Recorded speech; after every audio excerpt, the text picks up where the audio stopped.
The Truth and the Circle Around It by K.G. Scott. Chapter 15. The Fan Hits Back. Did you know most crime-related deaths are the result of a reaction, not premeditation? That's what makes the charge premeditated murder as sinister as it sounds. For it to be, one or more people have to plan the demise of another.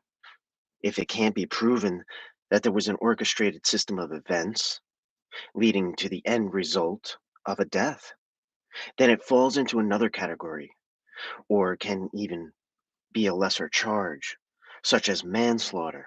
So, in fact, let's say someone tries to kill you for whatever reason, but in self defense, you kill them instead. You can now be charged with manslaughter, or even one of the degrees of murder.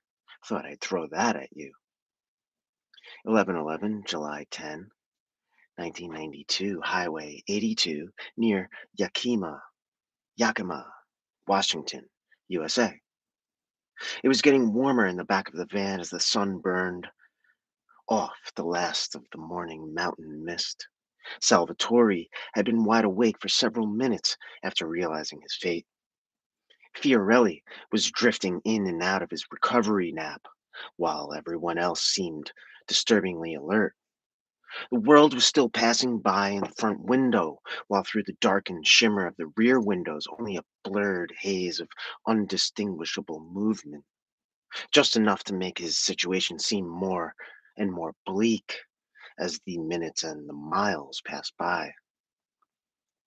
"We will be pulling into a gas station with a restaurant in a minute, so get ready," the voice from the front seat announced in the same monotone. "Benito, Edward, it's time to eat," the driver said loudly as he looked back in the rear view mirror. "Jack?" Fiorelli asked enthusiastically. "Yeah? You got an appetite or what?" Through a chuckle was the answer. "Great," Salvatore thought to himself as he realized everyone else did have a friend present. Everyone except for him.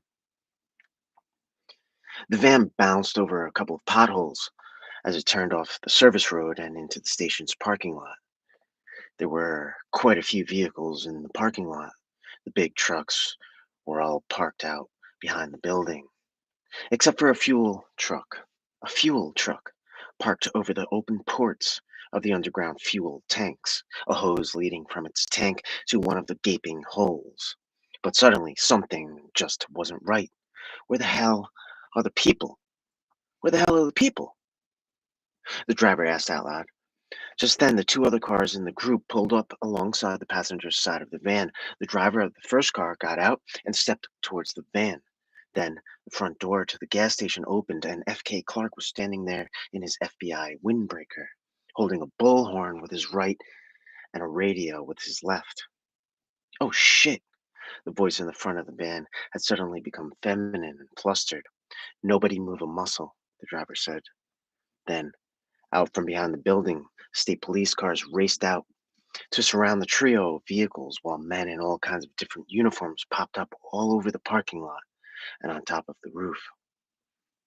Agents in their FBI windbreakers appeared alongside the policemen, and then as a deafening silence took over, a helicopter could be heard in the distance. "Right now, Miss Chavez, I could use an explanation," FK said with a concerned sadness through the bullhorn.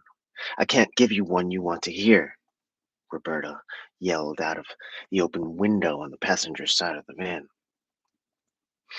"I've been hearing a phrase used as a name," FK began. "The person who is close to Alvarez." Then a pause took a lifetime to pass. Roberta, Chavez, and F.K. Clark never lost eye contact, but both their expressions changed. His to anger, hers to fear. "I've been hearing something like that for a while, too," Salvatore said with interest as he got off his knees and into a crouch. "Stay still, Benito," Fiorelli said softly. "Very still," the driver said as the two thugs drew handguns.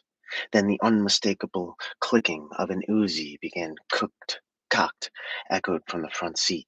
Boys, Roberta said as a thunderous shiver vibrated through her, we don't have a chance. We don't need one, Fiorelli said snidely as he put his left hand on the handle of the back door of the van.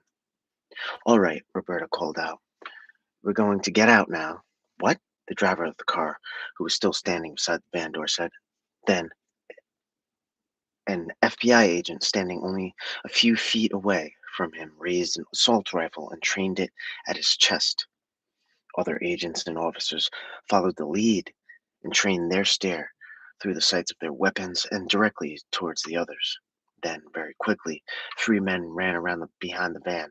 One stood tall, about 15 feet behind the van, his shotgun aimed at the seam between the rear doors, another kneeling down 10 feet back, his submachine gun trained on the same spot, the other hugged up against the left rear signal light of the van, his handgun on his left hand.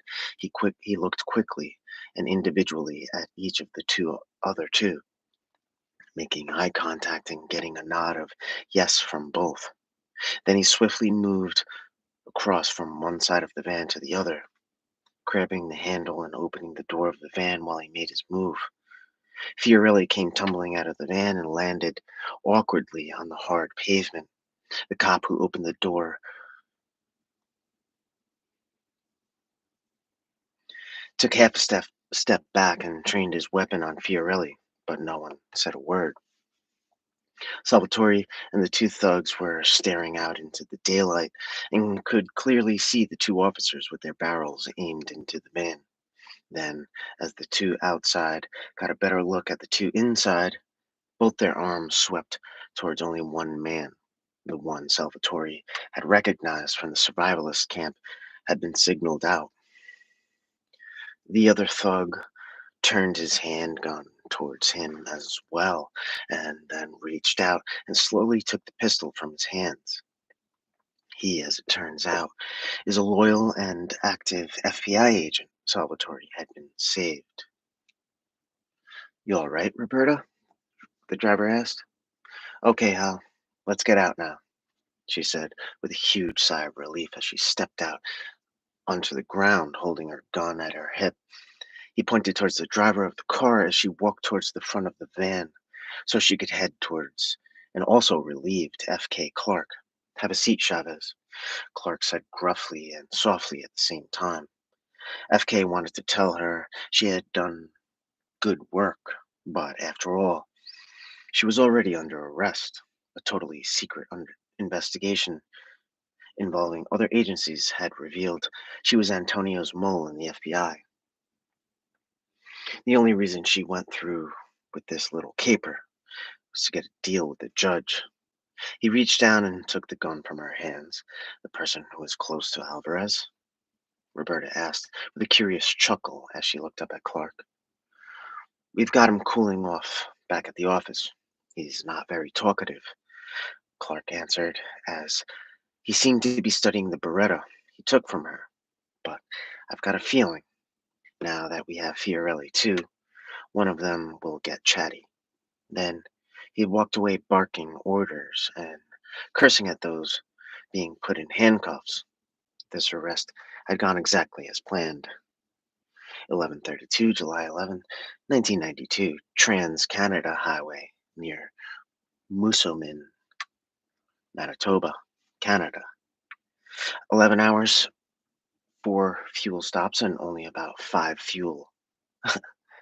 full sentences later, the big blue Crown Victoria was back on the highway, lights flashing, sirens blaring, and pushing its way up to the 100-mile on an hour mark on the speedometer. All four men, still with little to say to each other, were filling their faces with the packaged sandwiches and junk food they had grabbed at the Esso station, the tiny town of Moosomin disappearing in the rear-view mirror. It would be only a very few minutes before they crossed the Manitoba border and were in the same province as Alvarez. I hope that prick can feel us coming, Kevin said between belches as his guts fought back against the spicy chicken sandwich he had washed down with a Coke Classic. Kid, Joe Myers was chuckling and shaking his head in astonishment. That red, delicious apple isn't going to get any better of a reception in your belly when you inhale it. Laughter arose from the back seat. Brap. That's okay, boys, Kevin said as he held the bottle of pop against the steering wheel and turned off the cap. I just want you jokers to appreciate it too. The ice had finally been broken. The four men laughed all the way to Portage La Prairie. Then, as they passed the distance sign marked Winnipeg, 100 kilometers, the mood became serious again, but not obsessive like the past half day of driving. This time, there was a focus and commitment. The goal hadn't changed, but the tactics would, even though they would become painfully obsolete when the discovery of Alvarez's dastardly abductions would come to light. A shockwave and a shiver, a shudder and a quiver, a show of strength instead of tears to flex the muscles and hide the fears. 11:09, July 11, 1992, Winnipeg, Manitoba, Canada. Of course, we're doing everything we can to find him, Earl yelled out as he slammed his hands against the table of the conference room at D Division in Winnipeg. What about all the information coming in from your office in Seattle, Joe? Kevin asked his friend. It's not accurate yet, Joe said, as if the air had been knocked out of him. In fact, the air had been knocked out of everyone when the letter arrived with the Polaroids of the four women who had been abducted by the Alvarez gang. Wives and girlfriends of these very police officers who were within inches of capturing Antonio and his merry men. Kelly's girlfriend Carla, the wife of the Winnipeg City police chief, wife of the superintendent of RCMP D Division, Manitoba, and the girlfriend of an assistant police chief from San Diego, California, who it turns out wasn't was just who it turns out was just an easy grab. The gang needed a fourth to attempt to appease Antonio for not getting the one woman he personally wanted more than all the rest together. The note told of how all would be safe if Alvarez was left alone until after the conference. What is the sense of doing what he wants? Kelly asked loudly.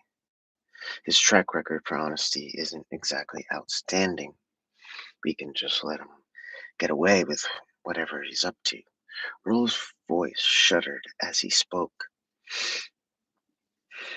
Each time he finished a sentence, his teeth would grind loudly back together. A young FBI agent came rushing in. Agent Meyer, sir? His voice excited but serious. Here's the report from the profiler office. He handed Joe a couple pieces of paper from the fax machine. Give me a couple of minutes, guys, Joe asked. Kelly, you and your guys, we're getting close. With a bit of luck and a little training, I think you might have found your calling. Willie Foster is the serial killer, isn't he? Kelly said blankly. I would have to say from this that out of all the suspects we've been following, he's the leading candidate, Joe answered. For God's sake, Earl became short of breath as he continued to speak. That's exactly who a perp like Alvarez would use to keep track of the girls. Jesus, one of the other officers from Winnipeg said. We stop him now regardless. Kevin almost ordered as he realized the magnitude of the situation. Oh, fuck. He's right, Dad, Kelly said through a shaking voice. Then that's what we'll do, Earl said as he stood up. He looked around the room, receiving nods of agreement from all present. Let's get to work. 11:21, July 11, 1992, Winnipeg, Manitoba, Canada. Henderson, as usual, was behind the wheel. Delfino was sitting up front as well, while Brock and Alvarez were in the back seat. There were a lot of people in the underground parking garage of the hotel. Even though they were parked in a dark corner in the far end of the structure, their lifestyle leads to caution, and they were waiting until the crowd had thinned out. Even with the darkened windows, they felt exposed. On the other side of the hotel, police cars were pulling up to the front doors, including a big blue Crown Victoria. Close behind and circling the block, others were taking up positions at the other exits. Then one pulled into the entrance to the parking garage. Kelly and Kevin got out and jumped around the trunk while Joe and Earl got out of the back seat. As Kevin opened the trunk and began to reach inside. "No need for artillery, children," Earl growled. "Fuck you, children," Kelly barked. "Look around, Dad. If you're concerned about scaring people, there's 100 uniformed cops running in the doors in front of us. I think the surprise has been spoiled." "The kid's right, Earl," Joe agreed. "All right," Earl said through clenched teeth. "But you talk to me like that again, Sonny, and I'll smack you." "Here," Kevin yelled. "4 cops, 4 shotguns. Each belt has 20 shells. Just give me a box," Earl said impatiently. "I hate those fucking belts." "Me too, Whirlwind," Joe said as he gave the cannon a look over. "I like them," Kelly said as he copied Kevin and slung it under his right arm and then around the left side of his neck. Then the 2 youngsters took off into the hotel lobby. "Wait up!" Earl hollered as he fumbled with the loose shells he was putting into his jacket pockets.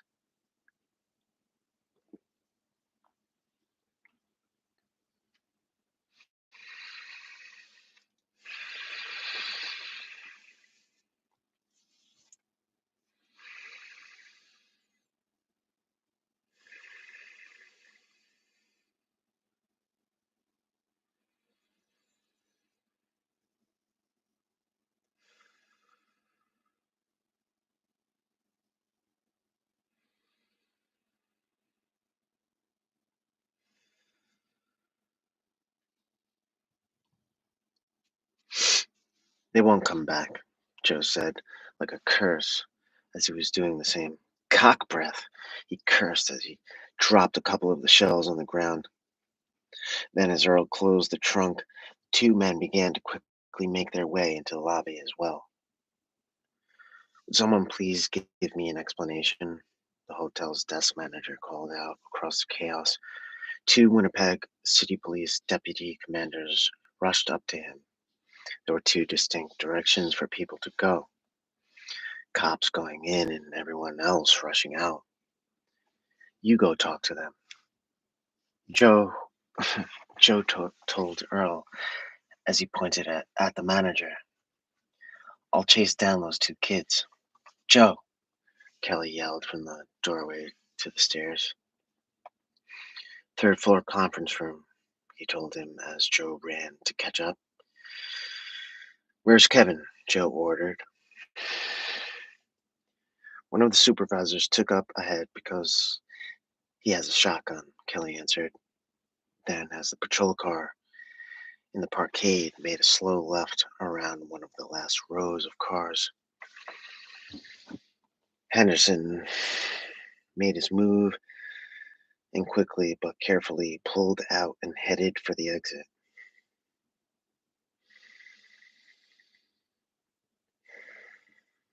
As he quickly pulled out into the street, another cruiser was just pulling up, but not quite in time, and he headed down the street.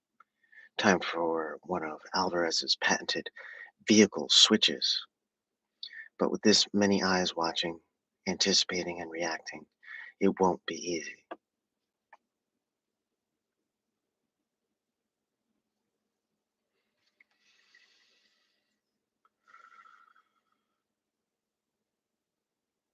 To be continued. The Truth and the Circle Around It by K.G. Scott.